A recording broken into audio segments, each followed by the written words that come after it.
Jadi itu ya. Jadi ketiga hal ini harus perhatikan. Yang pertama adalah target panen, jumlahnya, quantity. Kemudian target waktu ya, yang harus dipenuhi. Ya, kemudian target ikan, kehidupan ikan. Survivor Rate.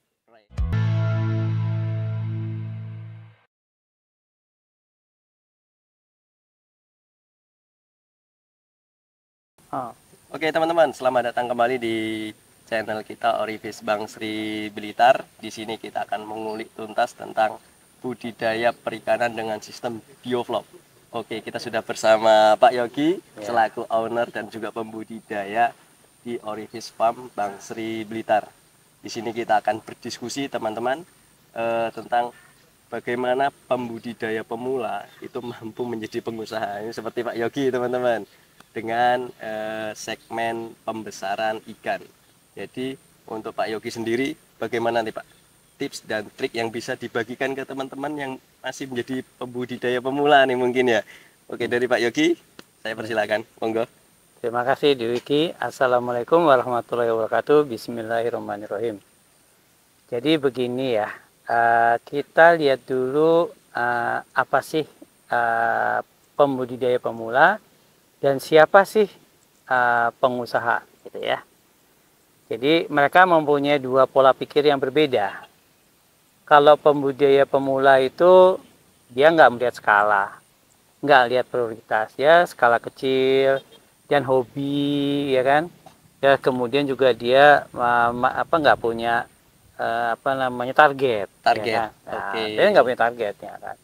Sedangkan kalau sudah berbicara pengusaha ya, seperti saya seperti ini, di mana biaya sudah saya keluarkan untuk menghasilkan sesuatu. Nah ini yang harus kita pertimbangkan masa-masa, karena ini berhubungan erat dengan pemasukan finansial dari keluarga, kuat atau tidak, kan seperti gitu. Terus kita targetnya apa yang dalam budidaya ataupun usaha ini gitu loh. Oke. Jadi kita sebagai pembudidaya itu harus punya target teman-teman, profit gitu ya. Oke, untuk ini mungkin bisa langsung saja Pak. Kita boleh tahu targetnya itu apa saja sih yang harus dicapai untuk menjadi tadinya pembudidaya pemula tuh yang cuman tahu ya wes kita ngasih makan ikan, kita besarin ikan, nanti kalau udah gede digoreng bareng-bareng gitu. Tapi dengan demikian kita harus merubah mindset dari pembudidaya pemula itu menjadi pengusaha yang kemungkinan dan bisa menambah profit gitu ya, menambah ekonomi gitu kan ya. Jadi Pak Yogi, apa sih target yang harus dicapai gitu? Oke, untuk pengusaha begini ya, kita sudah berusaha ya. Jadi kemudian kita jadi namanya pengusaha atau entrepreneur kan. Ada yang produk yang dihasilkan, ada awalan biaya seperti benih yang kita kita beli gitu kan. Okay. Jadi semua ada pembiayaan, ada produksi, kemudian ada output. Jadi input, produksi, output gitu kan. Itu dari sisi skalanya seperti itu ya. Kita lihat skala seperti itu. Kemudian kalau target ya, target itu kita bagi 3 ya. Target ya untuk pembudidaya itu kita lihat dari sisi pertama, seorang pengusaha itu melihat bagaimana target panen kita ya. Target panen kita yang pertama yang kita lihat itu adalah berapa sih yang kita inginkan, berapa kilo, berapa kuintal, berapa ton yang kita bisa hasilkan dari satu kolam ataupun dari beberapa kolam. Misalkan contoh diameter 4 ya. Kalau diameter 4 misalkan sekilo isi 5 dengan kepadatan 100 ekor per meter per kubik itu ya, 100 ekor per meter kubik itu biasanya itu sekitar 2,5 kuintal ya. Karena ikannya ada misalnya katakanlah 1.000 ekor lah. Ya. 1.200. Kemudian kalau misalkan panen sekilo isi 5 gitu ya. Jadi kurang lebih 2,4 kuintal. 2,4 Nah, itu kita target itu udah kita setting. Oke. Kita harus setting target panen itu harus dapat berapa, teman-teman gitu ya. Itu yang pertama gitu ya. Kemudian juga misalkan diameter 3, misalkan contoh ini yang 4 tadi 2,5 kuintal, diameter 3. itu ada 17 ekor. Misalnya sekilo isi 5, berarti cuma kurang lebih 1,4 1,5 kuintal kita harus dapatkan. Itu yang harus kita targetkan. Itu perlu diperhatikan teman-teman. Itu harus tercapai. Harus gitu. tercapai. Harus tercapai. Nggak cuma diperhatikan, itu tercapai, teman-teman. Kalau misalkan kurangnya ada dan lebihnya ada, itu jangan terlalu jauh daripada range seperti itu ya. Itu yang pertama. Kemudian waktu ya. Dari sisi waktu. Ya, wah, ini yang harus kita jaga juga. Karena kita tahu bahwasanya ikan nila ini ada yang mengatakan itu 6 bulan, ada yang mengatakan 5 bulan, 4 bulan. Itu tergantung sebetulnya, Dwiki. Tergantung masuknya bibit gitu loh. Kalau di Orifish kita masukkan bibit mulai ukur 9 ya. 9 sampai dengan ukur 12. Itu target kita biasanya yang harus saya capai sekitar paling lama itu 5 bulan. Ya. 5 bulan 5 untuk bulan. Bisa panen. Bisa panen. Kalau ada mati, tapi sebelum mati tentunya kita tahu apa penyebab kematiannya.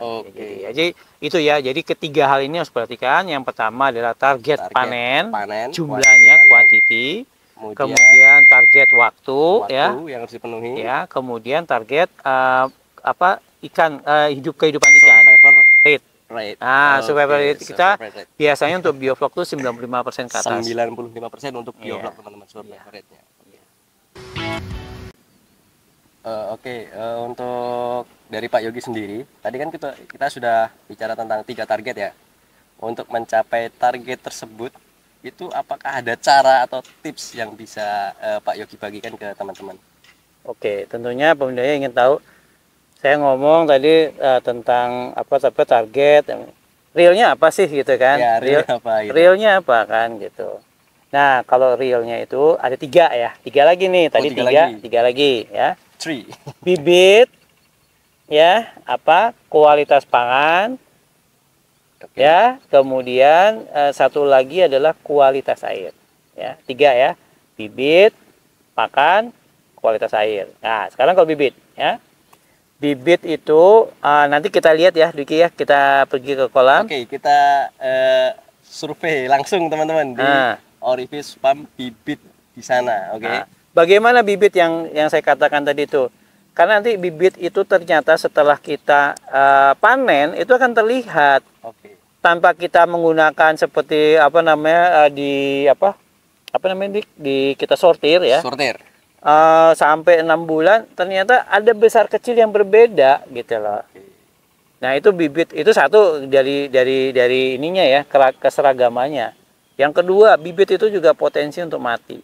Lebih banyak kematian bibit di awal-awal. Itu memang kayak rule of thumb. Tapi kalau pembenihnya bagus, caranya dia mensortir ikannya, memilih ikannya dengan benar, insya Allah tidak akan seperti itu. Itu juga kemudian juga indukannya barangkali juga bukan indukan yang kualitasnya bagus, kita dapatnya ya kan, yang diberikan kepada kita juga nanti ikan yang sudah beberapa kali sortir, itu juga satu hal juga itu jadi pemikiran. Nanti kita lihat bagaimana perbandingannya antara bibit yang kurang bagus dan bibit yang bagus. Biasanya gini ya, tipsnya tuh kalau misalkan nanti kelihatan bibit tuh nanti pada masa panen itu 80% itu sudah masuk ke dalam konsumsi, 20% itu sisanya masih kecil lah. Nah, jangan terbalik. Jangan terbalik. Ya. 80% itu harusnya nanti itu di masa panen masuk konsumsi, 20%-nya nggak masuk konsumsi juga nggak apa-apa gitu ya, Pak ya. Iya. Masih oke lah. Masih oke, dikatakan wajar. Wajar gitu ya. Ya, kita inginnya targetnya semua 100% konsumsi semua dalam waktu. Jadi indikator pertama adalah bibit ya. Selanjutnya kualitas pakan. Nah, pakan ini juga nggak semudah dibayangkan. Kita beli pakan dari pabrikan ya. Kita belikan pakan kita ngomongnya pakan pabrikan bukan pakan buatan. Itu juga nggak semudah yang kita katakan, karena ternyata ada beberapa pengalaman saya itu ada beberapa brand atau merek gitu ya. Saya maaf nih mengatakan brand merek ini ya. Tapi saya tidak mengatakan tidak di-endorse. Tapi contohnya kayak saya nggak mau ngomong benih merek ya, tapi contohnya kayak itu Pokpan. Nah, itu lebih bagus. Tuh, itu Pokpan itu lebih bagus. Dia kalau protein yang katakan 32, dia memang 32, 31 gitu. Dan ada lagi apa pakan pabrikan ya, saya nggak mau mengatakan ya kayak STP gitu kan. Oke, STB. STP juga gitu juga. Saya pakai gunakan BA6 itu untuk bandeng, BA6 strip 3, strip 2 itu protein 25% memang 25% ya. Itu kualitas pakan. Yang kemudian yang terakhir adalah kualitas air. Air. Nah, kalau kualitas air ini agak jelimet sedikit lah kalau bagi pembudidaya. Ada yang namanya amonia ya, ada yang namanya nitrit, ada yang namanya nitrat, kemudian pH, ada yang namanya temperatur juga kan kita harus melihat DO ya, dissolved oksigen, oksigen terlarut. Nah, itu parameter-parameter itu harus kita lihat, harus kita jaga sesuai dengan kebutuhannya ikannya. Contohnya Pak, kalau untuk air nih, apakah ada pH-nya yang bagaimana atau bagaimana? Kalau untuk sistem bioflok mungkin beda nih dengan konvensional lainnya seperti itu ya.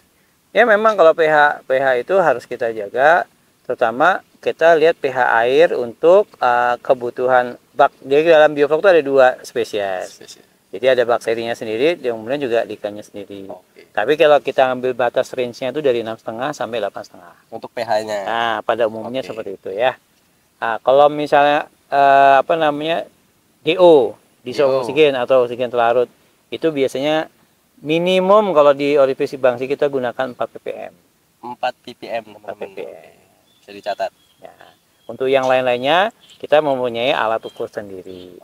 Baik. Tapi kalau misalkan nggak ada, nanti kita jelaskan lah yang lebih simpel. Makanya di channel kita itu bioflok tanpa mikir. Tanpa mikir. Jadi maksudnya bukan saya nggak bukan saya nggak mikir, saya mikir. Tapi untuk saya share kepada teman-teman nggak usah mikir panjang-panjang karena nanti orangnya, waduh ribet lah, beginilah, begini. Akan kita bagikan cara-cara simpel teman-teman untuk teman-teman yang masih pemula yang ingin benar-benar sukses di bidang budidaya ikan dengan sistem bioflok. Jadi ada 3 indikator yang perlu dicatat. Yang pertama adalah kualitas bibit yang perlu diperhatikan, kemudian kualitas air, kemudian juga adalah kualitas pakan. Jadi ada 3 indikator yang harus diperhatikan dengan nanti secara realnya ya, biar nggak cuma omong doang nih. Kita lihat di Orifice Farm tentang bibit, tentang pakan, dan tentang kualitas air. Tetap di channel kita.